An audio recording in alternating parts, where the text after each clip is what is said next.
मन्ना day ने एक चतुर नार गाने से कर दिया था साफ इनकार। बिग बी फैन थे मोहम्मद रफी, जानी मशहूर गायक के अनसुने किस्से। जी हाँ, सिनेमा जगत में जब जब दिग्गज गायकों का जिक्र होगा, उस लिस्ट में सिर्फ लता मंगेशकर, किशोर कुमार और मोहम्मद रफी का ही नाम नहीं बल्कि मन्ना डे का भी नाम जरूर लिया जाएगा। भले ही 3500 से ज्यादा गानों को आवाज देने वाले मन्ना डे को लोग उनके नाम से कम जानते हैं, लेकिन उनके गाने एक चतुर नार और ये दोस्ती आज भी लोग चटकारे लेकर गुनगुनाते हैं। मन्ना डे ने अपनी पूरी जिंदगी म्यूजिक को समर्पित की। उन्होंने मुश्किल गानों को ऐसी सफलता के साथ गाया कि उन्होंने उसमें महारत हासिल कर ली। कहते हैं जो गाने मोहम्मद रफी और किशोर कुमार के बस के नहीं होते थे, उसे मन्ना डे बड़ी सहजता से गा लिया करते थे। उन्होंने अपने करियर में कई सदाबहार गाने गाए, जिसे आज भी बड़े चाव से सुना जाता है। भले ही आज मन्ना डे इस दुनिया में नहीं है, लेकिन वो अपने गानों के चलते हमेशा अपने चाहने वालों के दिलों में जिंदा रहेंगे।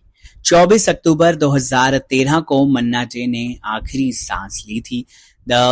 उनके आखिरी सांस लेने के बाद उनके फैंस बहुत ज्यादा दुखी हुए थे।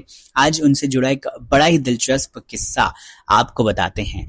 1 मई 1919 को कोलकाता में जन्मे प्रबोध चंद्र डे, जिन्हें मन्ना डे के नाम से जाना जाता है, एक बंगाली परिवार से ताल्लुक रखते थे। स्टॉकिश चर्च कॉलेज में पढ़ाई करने के दौरान मन्ना डे रेसलिंग और बॉक्सिंग में पार्टिसिपेट किया करते थे। कहा जाता है कि उनके पिता का सपना था कि मन्ना डे एक वकील बने, लेकिन उनका मन तो म्यूजिक में लगा हुआ था। मन्ना डे को म्यूजिक की राह दिखाने में उनके अंकल कृष्ण चंद्र डे और उस्ताद दाबिर खान ने मदद की, जिन्हें उन्होंने संगीत की तालीम भी ली। वो उन्हें अपना गुरु मानते थे। अपने सपनों की उड़ान भरने के लिए मन्ना डे अपने अंकल कृष्ण चंद्र डे के साथ मुंबई आ गए। साल 1939 से 1942 तक मन्ना डे ने कई म्यूजिक डायरेक्टर्स के साथ काम किया, उन्हें असिस्ट किया। फिर उन्हें साल 1942 में आई फिल्म तमन्ना से एक बड़ा ब्रेक मिला, जिसने उनकी किस्मत ही बदल कर रख दी। बतौर प्लेबैक सिंगर उनका पहला गाना था जागो आई उषा पहुंची बोले जागो, जिसे उन्होंने मशहूर सिंगर सुरैया के साथ गाना गाया था। मन्ना डे ने साल 1943 में आई फिल्म राम राज्य के लिए पहली बार एक सोलो गाना गाया। ये दिग्गज गायक के लिए इसलिए भी काफी स्पेशल था क्योंकि ये एकमात्र फिल्म थी जिसे महात्मा गांधी ने देखा था। दिलचस्प बात यह है कि इस फिल्म के लिए गाने का पहला ऑफर कृष्ण चंद्र डे को मिला था। उनके मना करने के बाद प्रोड्यूसर विजय भट्ट और कंपोजर शंकर राव ने मन्ना डे को दे दिया। उनका गाना गई तू गई सीता सती खूब पसंद किया गया था। हिंदी, बंगाली, गुजराती, कन्नड़ और असमी समेत कई भाषाओं में गाने के लिए मशहूर मन्ना डे का 50 से 70 के दशक में म्यूजिक इंडस्ट्री पर खूब राज हुआ करता था।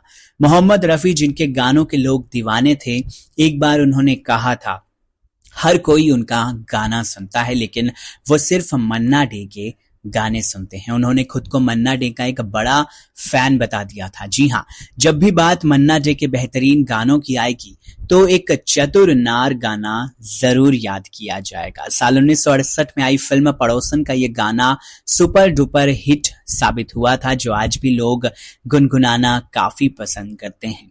एक चतुर नार बड़ी होशियार, मगर कम लोग जानते हैं कि मन्ना डे ने पहले ये गाना गाने से साफ मना कर दिया था। जी हाँ, किशोर कुमार और महमूद पर फिल्माए गए गाने में कुछ मजाकिया शब्द थे, जिसकी वजह से मन्ना डे ने इस गाने को करने से साफ मना कर दिया। मन्ना डे का कहना था कि वो म्यूजिक के साथ मजाक बिल्कुल नहीं कर सकते हैं। उनके लिए तो कुछ शब्द बदल भी दिए गए थे, लेकिन जब किशोर कुमार ने अपना पहला पार्ट गाया तो मन्ना डे को अच्छा नहीं लगा। कहा जाता है कि उन्होंने इस गाने में वो बोल नहीं गाए जो उन्हें पसंद नहीं थे। खैर, ये गाना सदाबहार गानों में से एक बन गया। जिस सिंगर की फैन पूरी दुनिया थी, वो बॉलीवुड के पहले सुपरस्टार राजेश खन्ना के फैन थे। मन्ना डे अभिनेता राजेश को इसलिए पसंद करते थे क्योंकि वो सभी गानों को बहुत खूबसूरती के साथ फिल्माते थे। मन्ना डे का कहना था कि वो गानों को जीवित कर देते थे। उन्होंने यहाँ तक कहा था कि मैं हमेशा राजेश का कर्जदार रहूंगा। मन्ना डे पर किताब लिखी गई जिबोनेर जलसा घोरे, जो बाद में मेमोरीज कम अलाइव और यादें जी उठी में भी पब्लिश किए गए। एक इंटरव्यू में कल्याण जी ने कहा था कि उन्होंने पहले कभी मन्ना डे जैसे एजुकेटेड सिंगर नहीं देखे थे। आपको बता दें, उन्होंने अपने करियर में सबसे ज्यादा गाने आशा भोसले, मोहम्मद रफी और किशोर कुमार के साथ ही गाए थे। बहरहाल इस